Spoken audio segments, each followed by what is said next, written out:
Welcome back to Revenge Trip, where family secrets never stay buried for long. Today's story follows Lindsay, a successful woman who discovered her own mother had been secretly draining her credit card to fund her sister's lavish birthday party. But when the $6,000 bill arrived and her mother publicly expected her to pay, Lindsay stood up and revealed a truth that shattered 30 years of family lies. One woman in the crowd hadn't been seen in 15 years, and her presence changed everything. What would you do if your own mother stole from you and expected gratitude?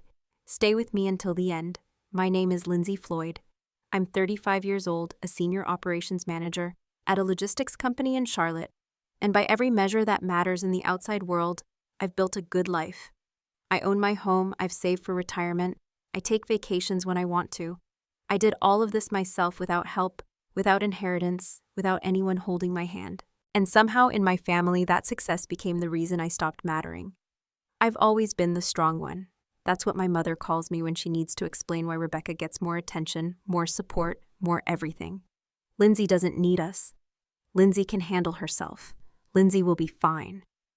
She says it like a compliment, but I learned a long time ago to hear what she actually means. Lindsay isn't worth the effort. My 35th birthday fell on a Saturday this year. I didn't expect a party. I didn't even expect a gift, but I thought foolishly it turns out that my mother might call, that my sister might send a text, something, anything, a simple acknowledgement that I exist. The phone didn't ring, not once. That evening I made myself a quiet dinner and tried not to think about it. I scrolled through my phone while I ate, and that's when I saw my mother's Facebook post. 3 photos of her and Rebecca at some boutique, Rebecca holding up a cocktail dress, my mother beaming beside her. The caption read, "Getting ready for something special for my baby girl." I stared at the timestamp, posted at 2:47 p.m. on my birthday. While I was sitting alone in my apartment wondering if anyone remembered I was alive, my mother was dress shopping with my sister. It wasn't that she forgot. That would have been easier to accept. She simply had something more important to do. A week later, she called. No apology, no sheepish acknowledgement of the missed birthday. Her voice was bright and cheerful, almost giddy with excitement. "Lindsay, honey, I need your help. Rebecca's turning 40 next month and I want to throw her a real celebration. You're so good at organizing these things. I'm thinking Le Chateau, you know, that French place downtown. 30 guests, sit-down dinner, the whole experience. Rebecca's been through so much lately. She deserves something beautiful." I listened in silence. Something about the way she said deserves felt rehearsed, almost offensive. Like she was justifying the expense before I even questioned it. "I'll think about it," I said. "Wonderful, I knew I could count on you." After I hung up, I sat in my living room as the evening light faded, and I thought about my father. He passed 10 years ago, cancer, the slow kind. That gives you time to say the things you've been avoiding. In those final months, he told me something I didn't fully understand until now. "Your mom doesn't always see you the way I do." He'd said, his voice thin but steady. "Don't disappear just to keep the peace, sweetheart. Don't let them make you invisible." I nodded and held his hand and told him I understood, but I didn't, not really. I kept disappearing anyway, kept making myself smaller, kept hoping that if I just did enough, gave enough, sacrificed enough, my mother would finally turn around and see me. She never did. That night I checked my email before bed. There was a new message from Le Chateau, a booking confirmation. 30 guests, private dining room, estimated total $6,000. The reservation was under Patricia Floyd's name, but the payment method listed was my Visa card, the one ending in 4821. I sat on the edge of my bed, my hands suddenly cold. I never authorized this. I never gave my mother permission to use my card. I hadn't even agreed to help with the party yet. How did she get my card information? I didn't sleep that night. I sat at my kitchen table with my laptop open, pulling up 3 months of credit card statements, and what I found made my stomach turn. The charges were there, scattered across the weeks like breadcrumbs I should have noticed sooner. $180 at a boutique in my mother's neighborhood. $220 at a spa I've never visited. $150 at a party supply store. I remembered seeing some of these charges before, but I dismissed them. 6 months ago, my mother had called me in a panic saying her insurance was delayed and she needed help paying for her medication. I'd driven to meet her at the pharmacy and handed her my card when the phone payment wouldn't process. She'd stepped away for a few minutes, said she needed to find better signal to call the insurance company. I thought nothing of it at the time. Now I understood. She must have photographed both sides of my card while she was out of sight. My own mother had stolen my financial information and saved it for later use, like a tool she knew she'd eventually need. But the charges for the party weren't the worst of it. Buried in the statements was something I couldn't explain at all. A payment of $1,200 to a collection agency I'd never heard of. Someone was using my card to pay off debts that had nothing to do with me. I called my mother the next morning. I kept my voice calm even though my hands were shaking. I asked her about the charges, listed them one by one, and waited for her response. She laughed. Actually laughed light and dismissive, as if I'd asked about something trivial. "Oh, honey, I meant to tell you about those. Since you offered to help with the party, I figured you wouldn't mind covering a few things early. You have plenty of money. It's not like you have children to support. Rebecca needs this more than you need a few $1,000s. I was silent for a long moment. No apology, no shame. Not even a hint of awareness that what she'd done was wrong. Just entitlement wrapped in the familiar language of family obligation, the same script she'd been using my whole life to justify why I should give and Rebecca should receive. "I didn't offer to help with the party," I said quietly. "I said I'd think about it." "Well, I knew you'd say yes eventually, you always do." I hung up without another word. There was nothing left to say. She'd told me everything I needed to know. That afternoon, I did something I hadn't done in years. I called Aunt Helen. My mother had poisoned that relationship a long time ago, filling my head with stories about how Helen had abandoned our grandmother, how she was selfish and unreliable, how she couldn't be trusted. I'd believed it because I was young and because my mother was convincing, but something made me reach for the phone anyway. Maybe it was desperation. Maybe it was instinct. Maybe I just needed to hear from someone outside the bubble my mother had built around our family. Helen answered on the third ring. When I told her who I was, there was a long pause. Then she said, "Lindsay, I've been wondering when you'd call." I told her what had happened. The credit card. The party. The way my mother had laughed when I confronted her. Helen listened without interrupting, and when I finished, she let out a slow breath. "Your mother called me last month," she said. "First time in 15 years. She asked to borrow money, said Rebecca was going through a rough patch and needed help. I said no. I felt something cold settle in my chest. She called you after all this time. She was desperate. I could hear it in her voice. And I knew exactly what she was doing because she did the same thing to me 30 years ago." Helen told me the story, then the real story, not the version my mother had fed me. When their mother, my grandmother, was dying, Patricia had asked Helen to help cover the medical expenses. Helen had given her thousands of dollars over the course of a year, trusting that the money was going toward their mother's care. Most of it went elsewhere. When their mother died, Patricia told the rest of the family that Helen had abandoned her, that she'd refused to help, that she'd been absent during the final months. Patricia took the entire inheritance. Helen lost everything, not just the money, but her reputation, her relationships, her place in the family. She'd been an outcast ever since. "I've watched from a distance all these years," Helen said. "I saw how she treated you differently from Rebecca. I wanted to say something, but I knew you wouldn't believe me. Patricia is very good at controlling the story. She's using the same playbook on you now, Lindsay. You're not the first person she's done this to. You're just the next one." I gripped the phone tighter. "What do you mean Rebecca is going through a rough patch? What's really going on?" Helen hesitated. "I still have a few connections in the family. Your cousin Martha talks to me sometimes. She told me things Patricia has been trying to keep quiet."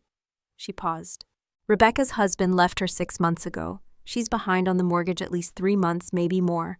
The house is in foreclosure. Patricia has been funneling money to Rebecca to keep things afloat, but she's running out. This party isn't a celebration, Lindsay. It's a performance. Your mother is using your money to stage the illusion that everything is fine, so no one in the family asks questions." I sat in silence, letting the words sink in. The perfect sister, the golden child, the one who always had everything together. It was all a lie, and my mother was draining my bank account to keep the illusion alive. That night, I made a decision. I wasn't going to scream. I wasn't going to cry. I was going to do what I do best. I was going to plan. I filed disputes with my bank for every unauthorized charge. I reported my card as compromised and requested an immediate freeze.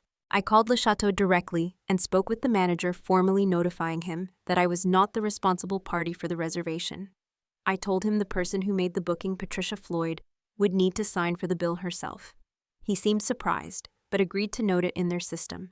I saved every text message, every email, every credit card statement. I documented everything. And then I made one more call.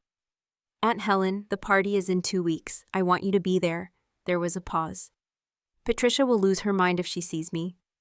"That's the point." Another silence. Then quietly, "I'll be there."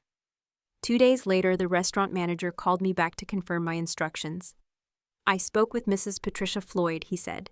"She insisted that payment was already arranged. She seemed very confident that everything was handled." I smiled, but there was no warmth in it.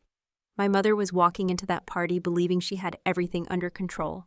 She had no idea that the ground beneath her was about to collapse. The night of the party arrived, and Le Chateau looked like something out of a magazine.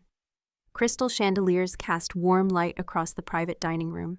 Fresh flowers spilled from tall vases on every table. Champagne glasses sparkled, and 30 guests filled the space with laughter and conversation. My mother had spared no expense, which was easy to do when the expense wasn't hers. I stood in the doorway for a moment, taking it all in. Extended family I hadn't seen in years. Church friends my mother had invited to witness her performance. A few of Rebecca's remaining friends, the ones who hadn't drifted away after her husband left. And at the center of it all, my sister wearing an elegant burgundy dress that I knew cost $800 because I'd seen the charge on my statement. She looked beautiful. She also looked exhausted beneath the careful makeup, but no one else seemed to notice. My mother was in her element, circulating through the room like a queen holding court.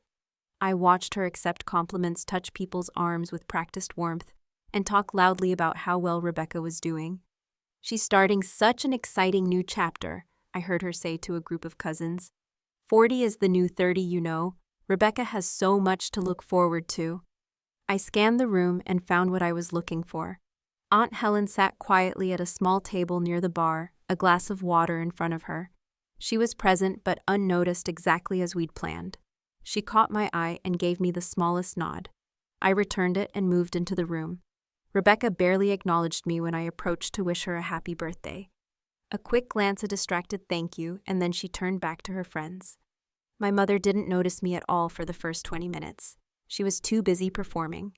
Dinner was served. 4 courses of French cuisine, wine poured generously, conversation flowing. I ate little and spoke less, watching the elaborate theater unfold around me. My mother gave a toast to Rebecca that brought tears to several eyes. She spoke about resilience, about grace under pressure, about how proud she was of her youngest daughter. Not once did she mention me. And then after dessert, the moment I'd been waiting for arrived. A server approached and placed a leather folder on the table near my mother. The bill, $6,000 for an evening of lies. I saw my mother glance at it, then smile. She stood, champagne glass in hand, and tapped it gently with a spoon to get everyone's attention. "Before we end this beautiful evening," she announced, her voice carrying across the room, "I want to thank someone very special. My daughter Lindsay has always been our quiet helper. She takes care of things behind the scenes so the rest of us can shine. She doesn't ask for recognition. She doesn't need applause. She just gives and gives because that's who she is." She turned to look at me, her smile wide and confident. "Lindsay, sweetheart, you'll handle the bill, won't you, like you always do?" Every eye in the room turned to me. I saw relatives smiling, expecting me to nod graciously. I saw Rebecca watching with a small smirk, the expression of someone who had been promised this moment. I saw my mother standing there, absolutely certain that I would do what I had always done. Give in, go along, disappear. I rose slowly from my chair, my own glass in hand. My heart was pounding, but my voice was steady. I had rehearsed this moment not with anger, but with precision. "Thank you all for being here tonight," I said. "I want to clarify something before we continue." I turned to face my mother directly. Her smile flickered just slightly. "I never agreed to pay for this party. My credit card was used without my authorization. Over the past 3 months, nearly $4,000 in charges were made without my knowledge or consent. That includes the dress Rebecca is wearing tonight, spa appointments, decorations, and payments to a collection agency I've never heard of." The room went silent. I could hear the soft clink of someone setting down a glass. "I've filed disputes with my bank for all unauthorized charges. I've reported the card as compromised, and I notified this restaurant last week that I am not the responsible party for tonight's bill. I looked at my mother. Her face had gone pale, the confident smile frozen into something unrecognizable. The reservation was made by Patricia Floyd. She will need to sign for the charges herself. For a moment, no one moved. Then from the corner of the room, a chair scraped against the floor. Aunt Helen stood and walked forward, and I watched my mother's expression transform from shock to absolute horror. These two women hadn't been in the same room in 15 years. Helen's voice was steady, heavy, with years of silence finally breaking. "Hello, Patricia." My mother's mouth opened, but no sound came out. 30 years ago, Helen continued, you took my money and told everyone I abandoned our mother. You took my inheritance and my reputation. I've been quiet for 15 years because I thought silence would give me peace. It didn't. She looked around the room at the relatives who were watching with wide eyes. What Patricia is doing to Lindsay tonight is exactly what she did to me. I'm not here for revenge. I'm here so the family can finally see the pattern. Whispers rippled through the room. I saw cousins exchanging glances, saw elderly aunts shaking their heads, and then Great Aunt Margaret, 80 years old and never one to stay quiet, spoke up from her seat. But Patricia, you told us Rebecca had just started a wonderful new chapter.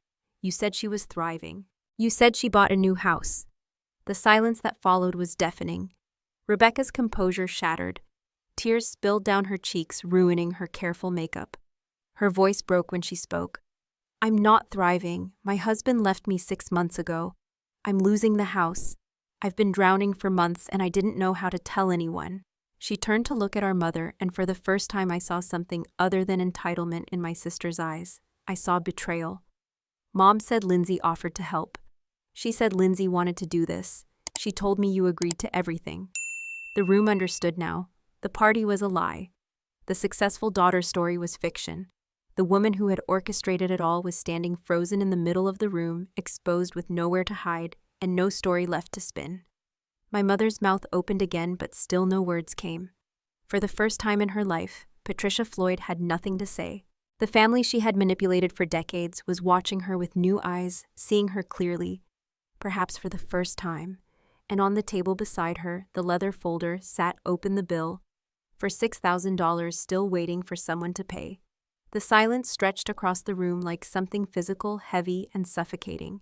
The restaurant manager appeared at the edge of the private dining area, his professional composure barely masking his discomfort. He cleared his throat and approached my mother with the leather folder still in his hands. "Mrs. Floyd," he said quietly, though in that silence everyone could hear, "we'll need to settle the bill this evening." My mother's hands trembled as she reached for her purse. I watched her fumble with the clasp, watched her pull out her wallet with fingers that couldn't quite grip properly. She extracted a Visa card and handed it over without meeting anyone's eyes. The manager walked to the payment terminal near the door. We all waited. A minute passed. Then he returned, his expression apologetic but firm. "I'm sorry, Mrs. Floyd. This card has been declined." My mother's face crumbled. She didn't reach for another card. She didn't offer an explanation. She just stood there, and in that moment, a terrible truth emerged that I hadn't expected. My mother wasn't just a manipulator. She was also broke. She had been funneling her own savings into Rebecca for months, maybe longer, trying to prop up the illusion of a thriving daughter, and now there was nothing left. The woman who had controlled everyone else's money for decades couldn't pay a dinner bill. Rebecca spoke from across the room, her voice raw and broken. "I don't have anything, Mom. I've been trying to tell you for months. I have nothing left to give." My mother looked at her youngest daughter, and for just a moment I saw something flicker across her face. Not remorse, not shame. Something closer to confusion, as if she couldn't understand how her carefully constructed world had fallen apart so completely. The room remained frozen until Uncle Robert stepped forward. He was 58 years old. My mother's younger brother. A man who had built a successful plumbing business from nothing and had always been the quiet, steady presence at family gatherings. He pulled his wallet from his jacket and removed a credit card, but he didn't hand it to the manager. Instead, he held it up and looked directly at my mother. "I'll cover tonight," he said, his voice carrying across the silent room. "But here's what's going to happen, Patricia." My mother looked up at him, and I saw something I'd never seen before in her eyes: fear. You're coming to my office Monday morning, Robert continued. You're bringing a lawyer if you want one, but you're coming regardless. You're going to sign a repayment agreement. The $6,000 for tonight, plus whatever you took from Lindsay's card, without her permission. Monthly payments, documented. Every single dollar accounted for. He paused, letting the words sink in. If you miss a single payment, I'm helping Lindsay file a police report for credit card fraud. Do you understand me? This family is done enabling you. We're done pretending everything is fine when it isn't. We're done letting you control the story. My mother nodded. It was small, barely perceptible, but it was there. For the first time in decades, Patricia Floyd had no one defending her, no narrative to spin, no way to twist the situation to her advantage. She simply nodded, broken, and said nothing. Uncle Robert handed his card to the manager, who processed the payment quickly and disappeared from the room as if he couldn't wait to escape. The party was over, but no one moved to leave. The revelations hung in the air, demanding acknowledgement. Great-Aunt Margaret spoke first. She was 78 years old, the matriarch of our extended family, and her voice carried the weight of authority that came from outliving most of her generation. I remember what happened with Helen, she said slowly. Patricia told us that Helen abandoned your mother at the end. She said Helen refused to help, refused to visit, refused to contribute to the medical bills. I believed it. I believed it for 30 years. She shook her head, her eyes finding Aunt Helen across the room. I owe you an apology, Helen. I should have asked questions. I should have listened to your side. I'm sorry. Helen nodded, her eyes glistening, but her composure intact. Thank you, Margaret. That means more than you know. Other relatives began murmuring among themselves. A cousin named David mentioned money my mother had borrowed from him 10 years ago. $3,000 for what she'd called a temporary emergency. She'd never paid it back. Another cousin, Sandra, remembered a story my mother had told about why she and Helen had stopped speaking, something about Helen trying to steal jewelry from their mother's house. It never quite added up, Sandra said quietly.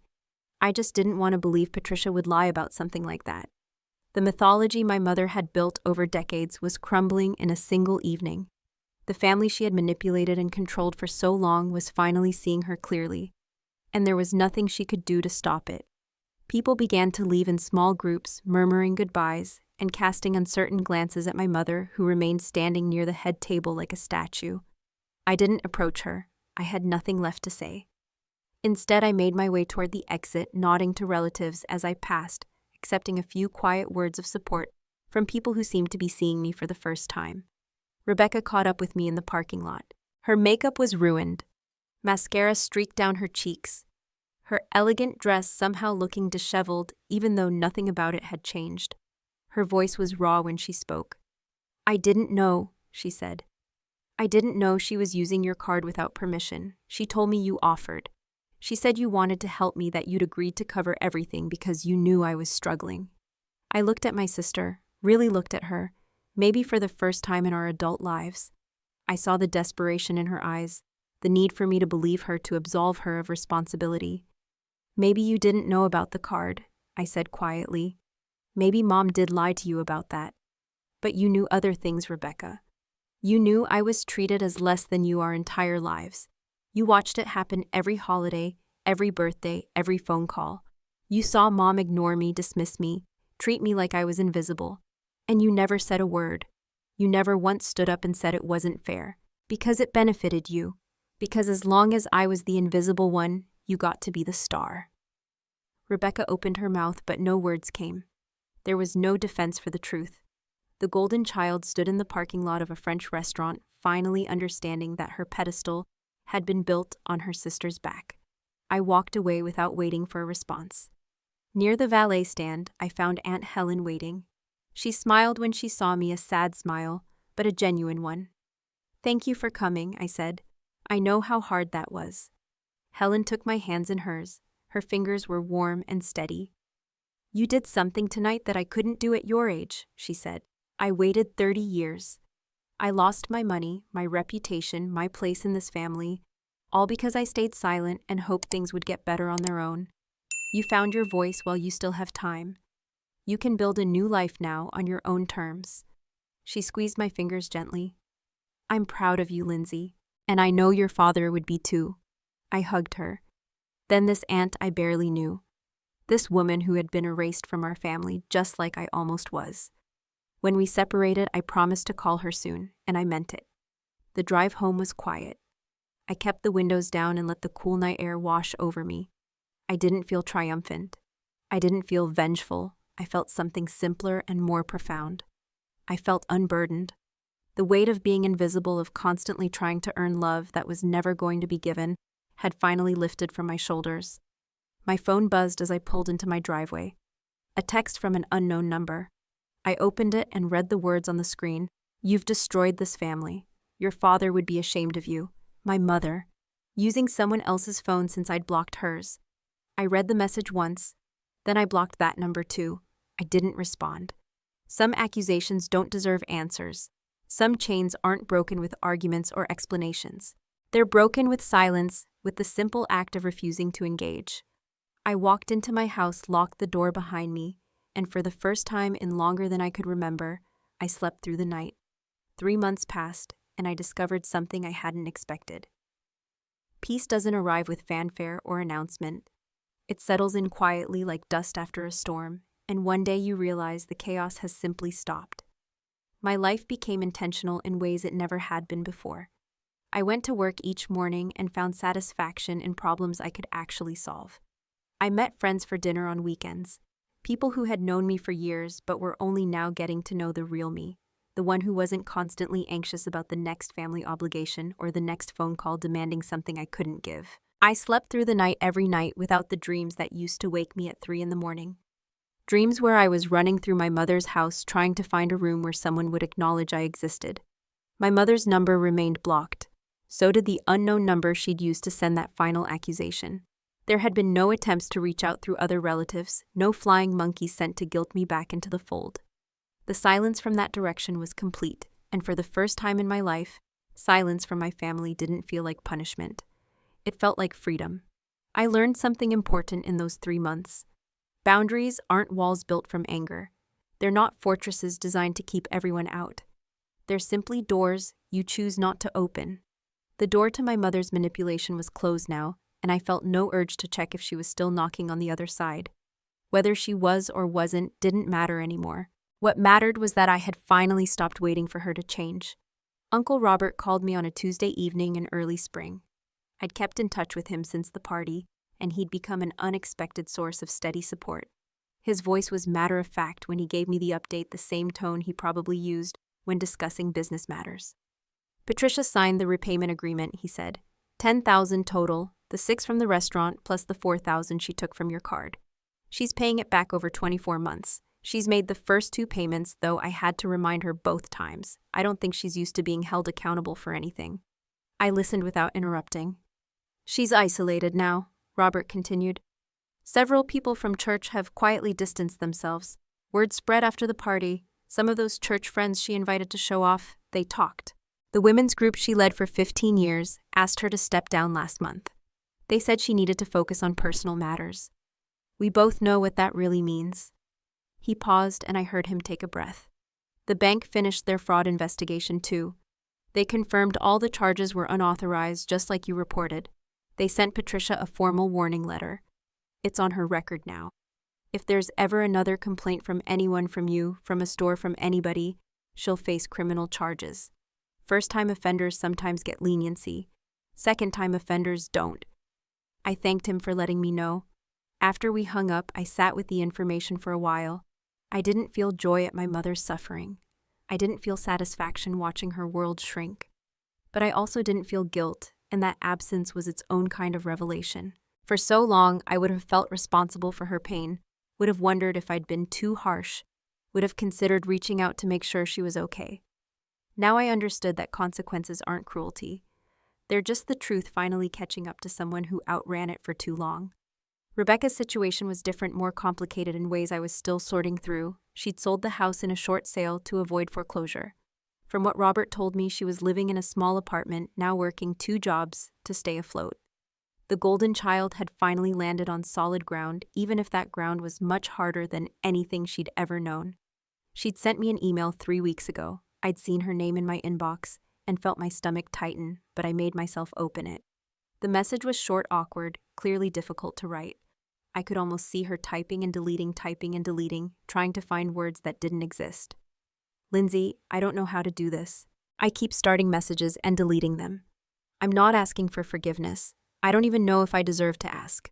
I just wanted you to know I'm trying to figure out who I became and how I let it happen. Maybe someday I'll understand. I hope you're okay. I read it twice. Then I closed my laptop and went for a walk. I didn't respond. Not out of spite or a desire to punish her. I simply had nothing to say yet. The words weren't there because the feelings weren't resolved. Maybe someday I would write back. Maybe someday we would sit across from each other and have an honest conversation about the 35 years that had shaped us into such different people. But forgiveness, if it ever comes, will be earned across years of changed behavior, not granted in weeks of apologetic emails. Some bridges don't need to be burned. They just need time before anyone tries to cross them again. 3 months after my actual birthday, the one my mother had ignored while shopping for Rebecca's party dress, I decided to celebrate. Not with a lavish party or an expensive restaurant. Just a dinner, my dinner, on my terms. I set up a table in my backyard. Candles in mason jars, string lights, overhead, food. I'd cooked myself with help from my friend Donna, who actually knew what she was doing in a kitchen. 5 friends came, people who had stood by me through the aftermath of the party, who had listened when I needed to talk and distracted me when I needed to laugh. And Aunt Helen, who arrived with a bottle of wine and a small wrapped box that she placed beside my plate without explanation. The evening was everything a birthday should be. Laughter that didn't have to be earned. Conversation that flowed naturally. No performances, no hidden agendas, no underlying tension waiting to surface. When we finished eating, Helen nodded toward the box. "Open it," she said. Inside, nestled in tissue paper, was a delicate gold bracelet. Simple and elegant, the kind of jewelry that looks expensive because of its craftsmanship, not its flash. "This was your grandmother's," Helen said. "She left it to me because I was the eldest daughter. I never had children of my own, so I never had a daughter to pass it to." Her eyes were bright with tears she didn't try to hide. "You've earned this, not by being perfect. By being brave enough to stop pretending." I slipped the bracelet onto my wrist. It fit perfectly, as if it had been waiting for me all along. Later that night, after everyone had gone home and the candles had burned down to stubs, I found myself in my living room with a box I'd pulled from the back of my closet. The old family photo album. I hadn't looked at it in years because looking at it always made me sad. Page after page of family gatherings where I appeared in the background, half cut off or not at all. Rebecca at every birthday, every holiday, every milestone.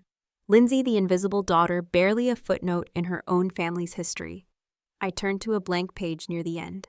From my phone, I'd printed a photo taken earlier that evening. Me and Aunt Helen at the backyard table, both of us smiling, the candle glow warm between us. I pasted it carefully onto the page, smoothing out the edges. Beneath it, I wrote in careful script, "Family isn't only the people who share your blood, it's the people who choose to see you."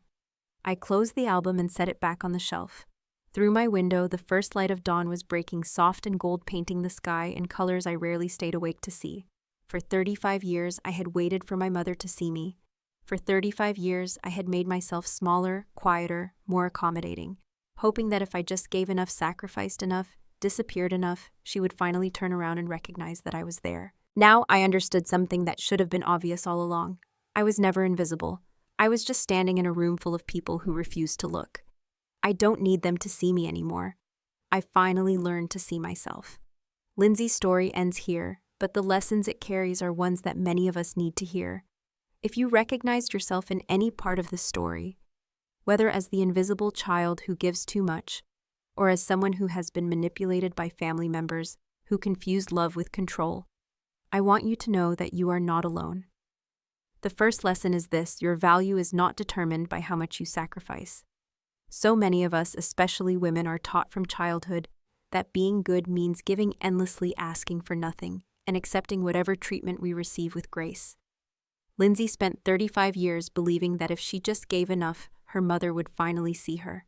But some people are not capable of seeing anyone but themselves, and no amount of sacrifice will change that. You cannot earn love from someone who has decided not to give it. The second lesson is about boundaries. Boundaries are not punishment. They are not revenge. They are simply the recognition that you have the right to protect your peace, your finances, your emotional health, and your future. Lindsay did not destroy her family by speaking the truth at that party. The family was already broken by decades of lies and manipulation. She simply stopped participating in the pretense. The third lesson is perhaps the most important. Family is not only about blood. Family is about the people who choose to see you, support you, and stand beside you when it matters. Lindsay lost her mother and sister that night, but she gained something more valuable. She gained Aunt Helen, she gained clarity, she gained herself. If you are in a situation where family members are exploiting you, manipulating you, or making you feel invisible, please know that you have options. You can set boundaries. You can say no. You can walk away. It will be hard. It might be the hardest thing you ever do, but on the other side of that difficulty is a peace you cannot imagine until you experience it. Thank you so much for listening to this story, all the way to the end. If it resonated with you, I would love to hear your thoughts in the comments below. Have you ever had to set boundaries with a family member who refused to respect you? Have you ever stood up for yourself after years of staying silent? Your experiences matter, and sharing them might help someone else who is struggling right now. If you enjoyed this story and want to hear more like it, please subscribe to our channel and hit the notification bell so you never miss a new upload. Every subscription helps us continue creating stories that matter. Stories about strength, resilience, and the courage it takes to finally be seen. Until next time, remember, you are not invisible. You just might be standing in the wrong room.